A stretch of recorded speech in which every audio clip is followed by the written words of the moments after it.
something that makes Sonic Colors unique, or at least at the time, was that this was the first 3D Sonic game where you could play as Super Sonic in the actual levels. Well, I say 3D, even though it's 99% 2D, so it doesn't really matter.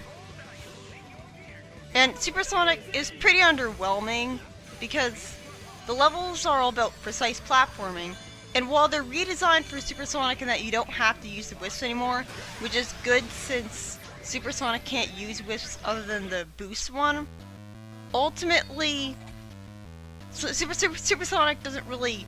he moves too fast. His jump is really floaty and not nearly as high as in the classic games, so it doesn't really work.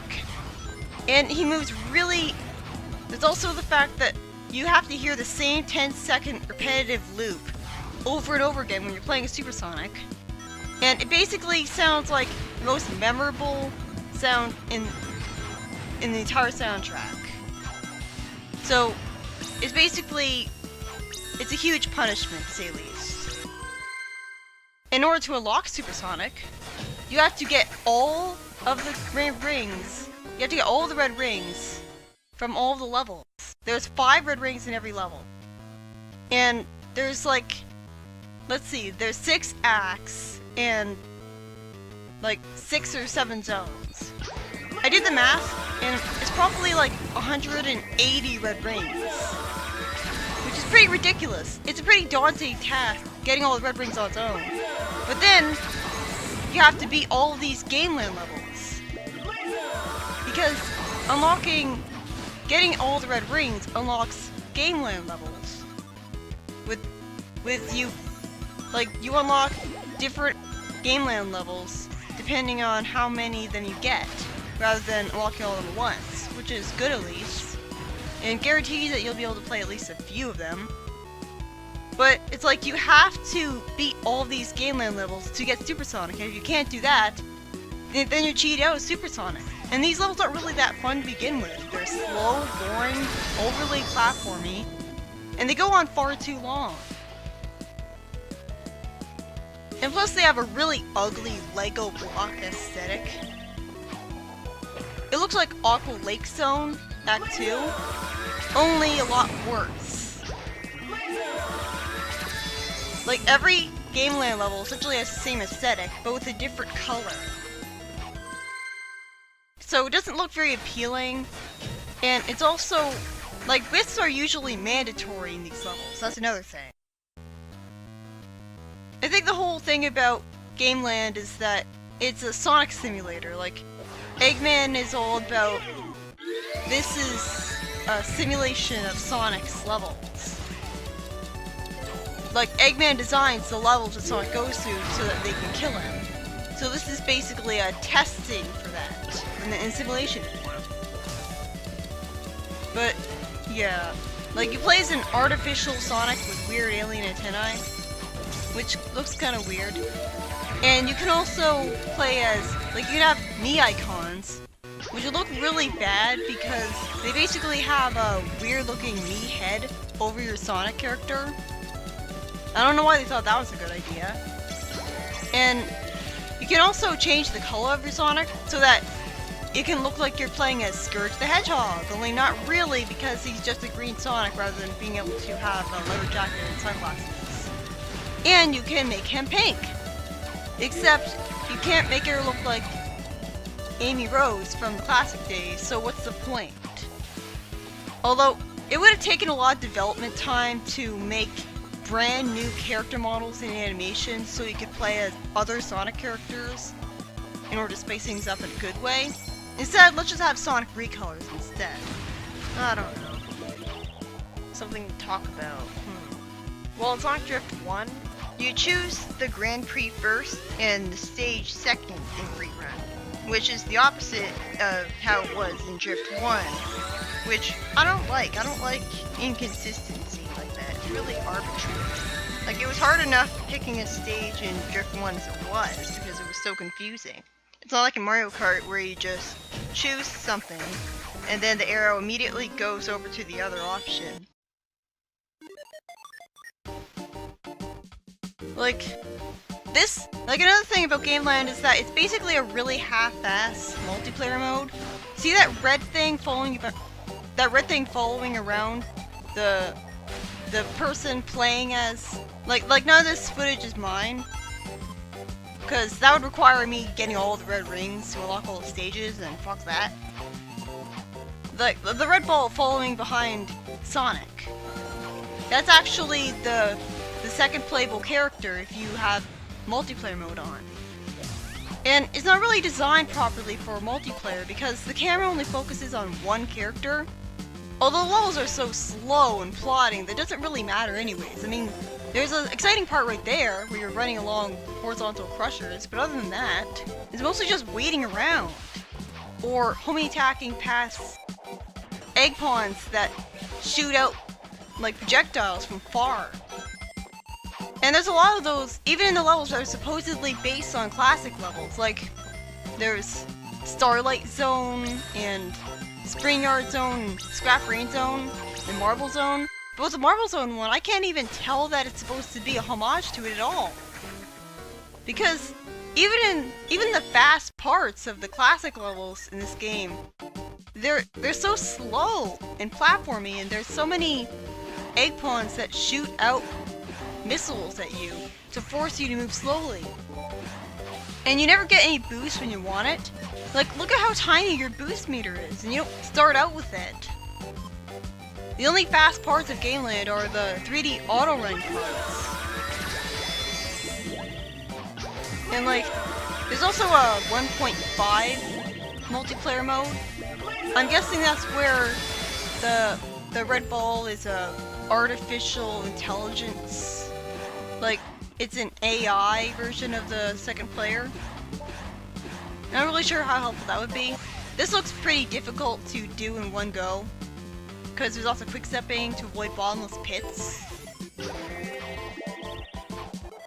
But yeah, these are mostly 2D, very platformy, very unsonic-like. Lots of crushers that suddenly fall down on you. And like, you gotta jump forwards, and you won't have much momentum upon jumping forwards because you just got stopped by a wall. And there's lots of spikes to jump over, lots of waiting around. The wisps are fun at least, but they're the only saving grace. I also don't see the point of... Like, I don't see any ring bonus there, so I don't really see much of a point to attacking the goal ring, and it can apparently spew out rings. Like, what's the point of that?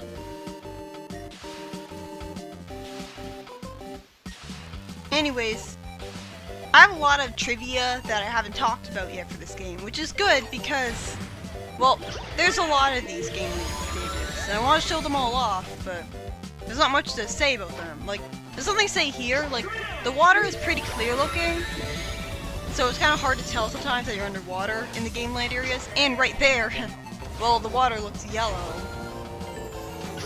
I don't really think these Gameland areas are very visually appealing. Like, I like the 8-bit music. The 8-bit music is much more charming than the cheesy fake synthesizer that usually plays in the music. Although the 8-bit music isn't nearly as memorable. And these billiard balls, they don't really seem like they're meant to have both of them used at once. They stick together awkwardly. Although, it seems like they're always guaranteed to kill all of the enemies, even if they look like they're just meandering around aimlessly. Like, they play an 8-bit version of Eggman's theme for colors on the main menu of Gameland.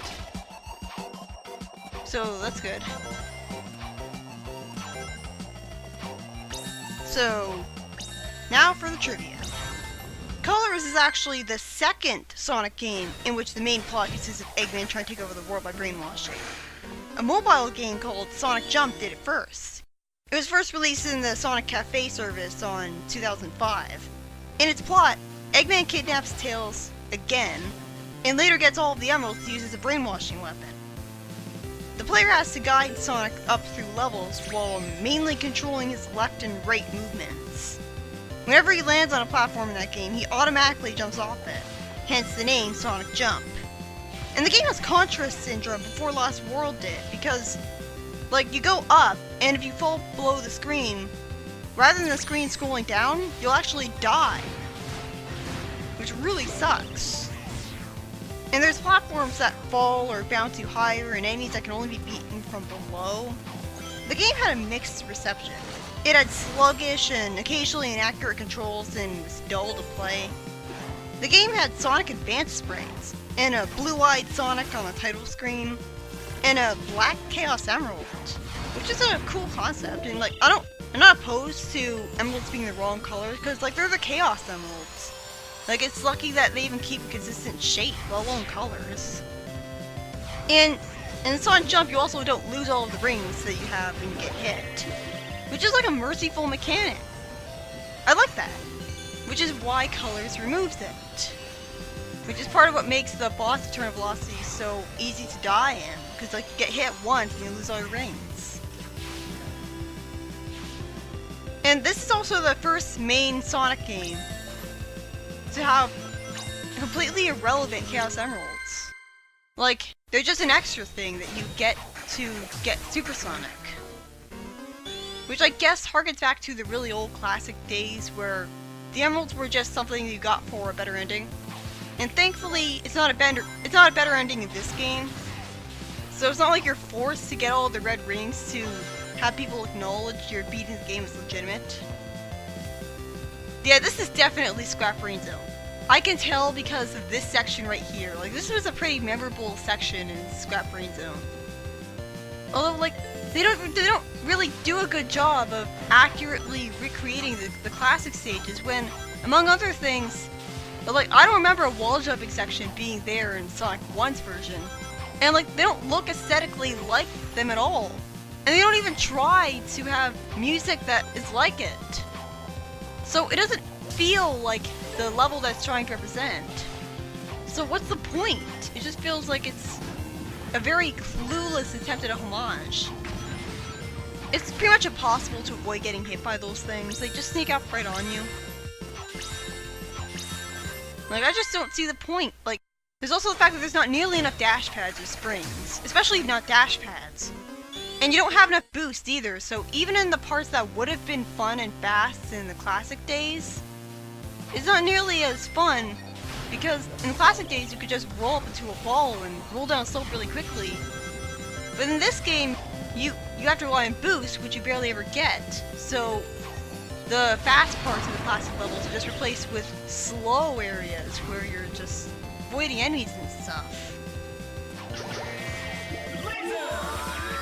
Anyways, Sonic, like, you know how Sonic mentioned how he's just going to call the Wisps aliens for the whole adventure? Well, Sonic actually has unused English voice clips where he calls them Wisps. This implies that the whole "I'm just gonna call them aliens" joke was actually a recent addition to the script. So, like, it was just a last-minute change that they didn't really think the joke through all that well. Sonic passed by a question mark earlier. Basically, the question mark item boxes, they bring out an Eggman head that follows you around and hurts you. Although, thankfully, they disappear when you go into the 3D auto-running sections, which is good because they'd be really cheap otherwise. See, the Laser Wisp breaks through the black box instantly. It would have been so satisfying if you could do that with the Drill Wisp. Instead, it takes so long to drill through a black block with a Drill Wisp. Like, I don't know. I don't like the look of this level. There's this red tint, but you get the sense that the actual stage itself is still colored gray like the previous zone. So, it just looks painful to look at. Not to mention it looks kind of dark and foggy. I don't know who thought this was a good idea. And that doesn't look very fun. Like, you're just going slow, walking behind a yellow ball. And now you have to go slow again. Like, if there's going to be a slow section in a Sonic game, it should be about platforming. At least that way you have a different kind of fun.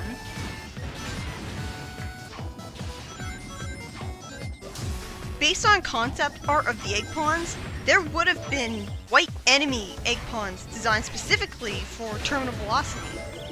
They actually appear on that level's world map. Instead, Terminal Velocity mostly has, like, motobugs and stuff. I wonder if Terminal Velocity was originally going to be, like, its own proper zone. I'm glad it wasn't. Like it said, it comes off more as Sonic Team's apology for Eggman Land. Because, instead, it's very short and, like, it's only one real level. Although, to be honest, it doesn't really make up for it because Asteroid Coaster was essentially this game's Eggman Land anyways. Like, just because it's not just before the final boss doesn't really make up for the fact that it's hard.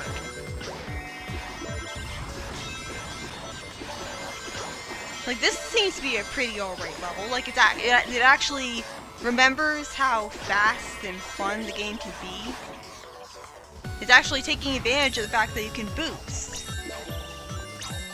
I don't like how the time limit is on the top of the screen, rather than on the northwest corner like it should be. It means that your attention is drawn away from it, and so it's easy to not notice how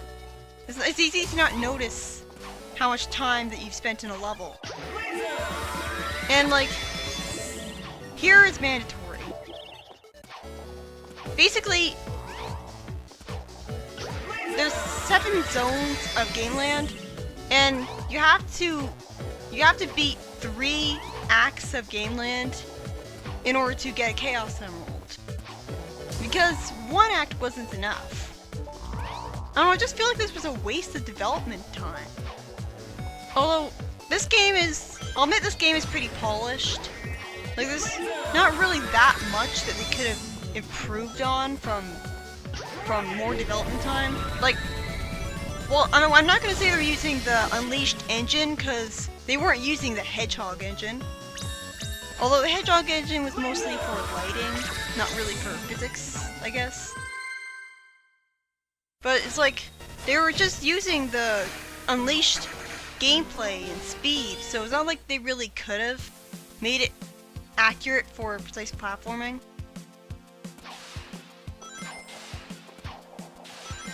So, again, like, there's a... I like the aesthetic of this place. Like, it's all purple and especially looks cool once underwater. I don't really see the point of those swinger things. Ryan Drummond had actually auditioned for this game.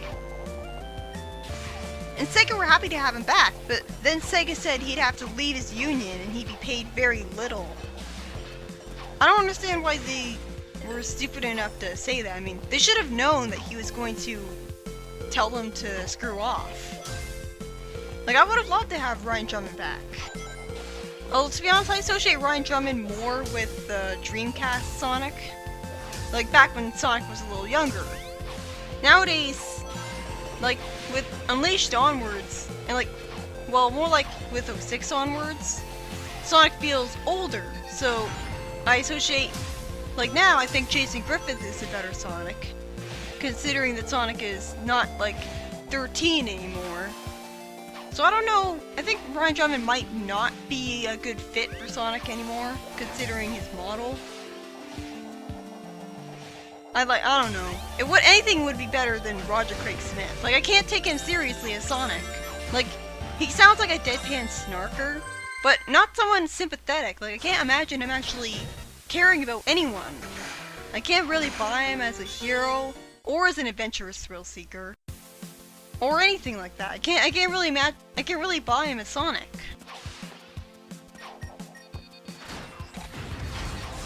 Ever wondered why there's a pool ball on the Sonic Simulator Gameland stages? Right there, for example. Well, in Sonic 1, Eggman's checkerball weapon was actually a stage obstacle in pre-production.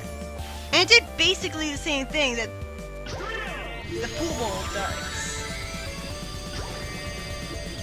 See, but here we're basically drilling through brown ground that looks just like the regular floor, only it's brown. I don't know, it just looks awkward. Like, I don't like the aesthetic of these. Like, I get that they're supposed to be Sonic simulations, but I think they look ugly to me. I don't know. Like, they don't really have a setting, like, they're not, like, Ice World or anything. I guess they're more abstract, but like there's a way to do abstract level themes right. Like Sweet Mountain, for example. Like that was abstract. In the back of the box of the game, on the US version, there's actually a text that says, "And preform new moves." And preform is actually not a misspelling, but actually the wrong word entirely. I don't really know what preform means though. This is one of the better levels though, like if it's not this, then one of the levels where you basically spend the whole time as a spike wisp. Like, that's pretty nice. And it's nice that you can homie attack to get through the level faster. In Generations, you can actually press X to charge up the spin dash with one button press. And the same goes for Sonic Boom Fire and Ice. Like, that's basically how they handled the spin dash in that game. I think it's kind of unintuitive. It's also a lot more convenient than just pressing down and then the A button. But like, I think I'd have to get used to that. I don't know. I don't know why you can't just jump into the goal ring immediately. Like the timer is still running upwards while you're trying to get the goal ring to spawn. You probably noticed a versus mode in Drift games. Versus mode is a multiplayer mode played by two people connecting two Game Gears with a game-to-gear cable, and the gameplay is apparently very similar to the single player. It has all the same features and courses. I never knew anyone with Game Gear, or no one who had actually told me they had it anyways. I mean, I was born in '97, so I definitely didn't know anyone with Game Gear. An 8-bit version of the boss theme of Sonic 3 and Knuckles plays during the final Grand Prix race. And the composer who helped make the music of Sonic 3 and Knuckles, Yugi, he also worked on this game. I guess he was really restrained by the technological limitations of the Game Gear then, because the soundtrack is pretty underwhelming. I mean, Sonic 3 soundtrack had a lot of Michael Jackson influence to it, so I guess that sort of makes a difference. At one point, Sega was actually debating whether or not they should keep Orbot and Cubot in the game, and Pontac actually convinced them to keep him in. That's one good thing I can say about him, I guess. I guess he must have had at least some influence on Sega to be able to convince them of that. There's a lot of differences in the Japanese version that I haven't talked about yet. Like in the scene where Eggman apparently tells Orbot to fight Sonic.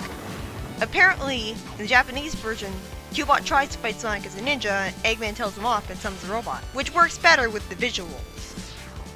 In Sega Sonic the Hedgehog, inside the game's code, there are actually alternate sprites of Eggman that have this weird design from the Archie comics.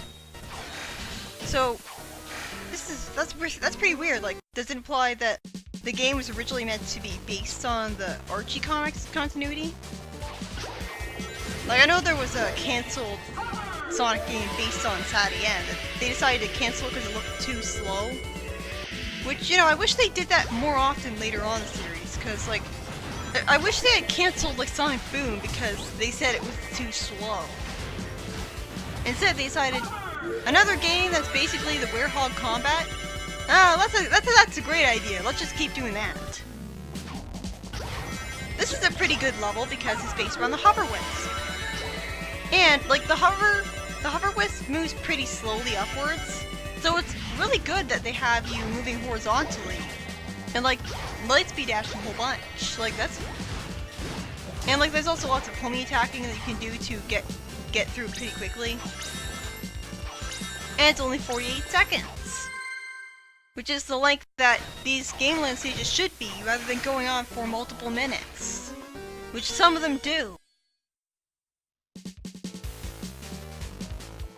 The sensitive trackball controls of Sega Sonic the Hedgehog makes the game so hard to emulate. And according to Yuji Naka himself, those trackball controls are actually the main reason why it couldn't be included in Sonic Gems collection. Yuji Naka is pretty important in the Sonic series. He's a game designer and programmer, the former leader of Sonic Team, and the lead programmer of Sonic 1. Sadly, he left during the troubled production of 06, and who can blame him? He basically felt like he wasn't doing as much programming as he originally did. He liked programming most of all, but when he was constantly promoted over and over again, it felt like he wasn't doing as much programming anymore. So that's why he basically left the company. It wasn't really about the games themselves.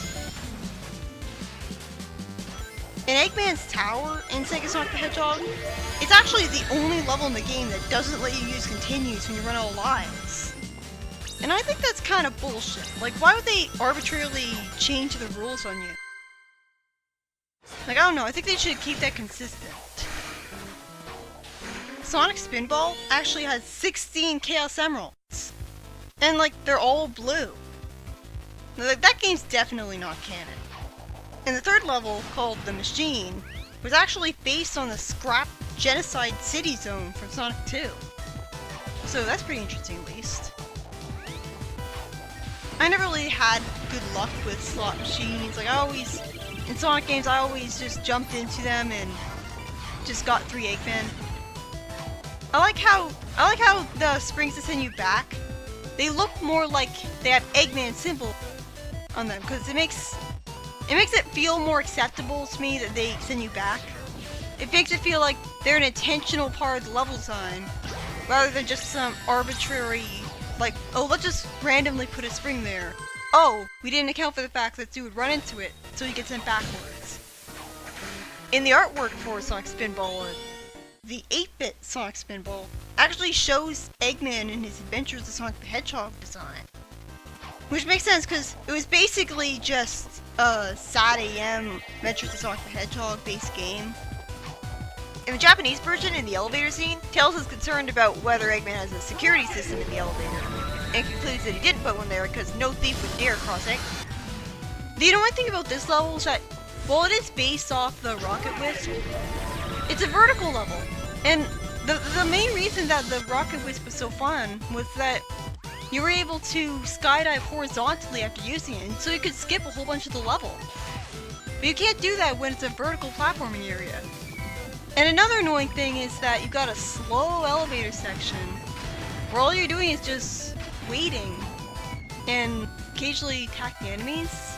And here, it looks like you're being sent up into a ceiling that's going to crush you.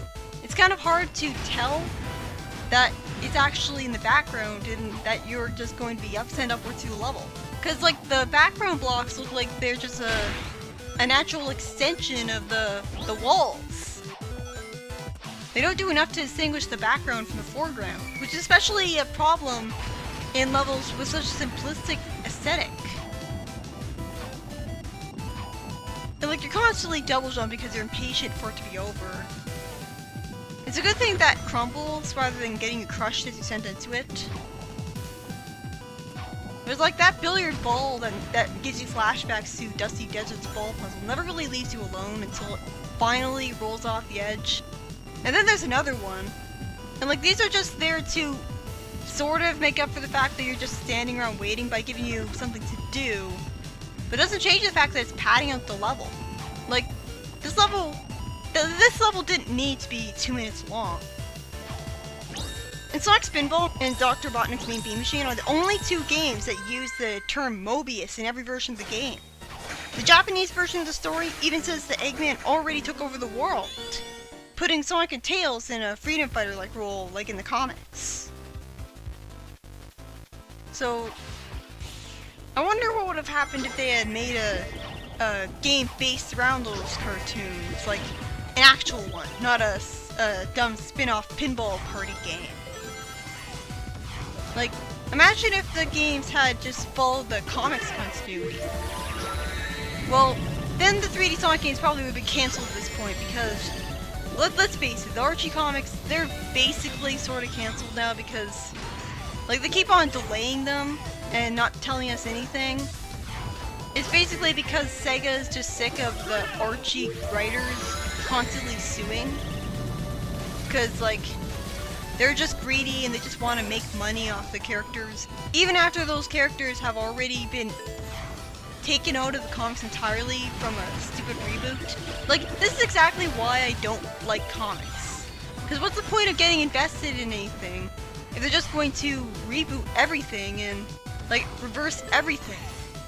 Like, even all the characters that you may have grown attached to that got introduced, suddenly they're not a thing anymore because of the reboot. Like, it just feels like the term "what a waste" doesn't even begin to describe it. Like, it's kind of nice how the comics are more like the games now, but also kind of makes they lose their identity in the process. So, like, what's the point of having comics anymore? They're just like the games now. They got canceled, and like the thing is that the reboot happened during an ongoing bunch of arcs, and that never really got resolved because of it. But yeah, now we're finally done with Sonic Colors. Next game up is Sonic Colors DS. So see you then.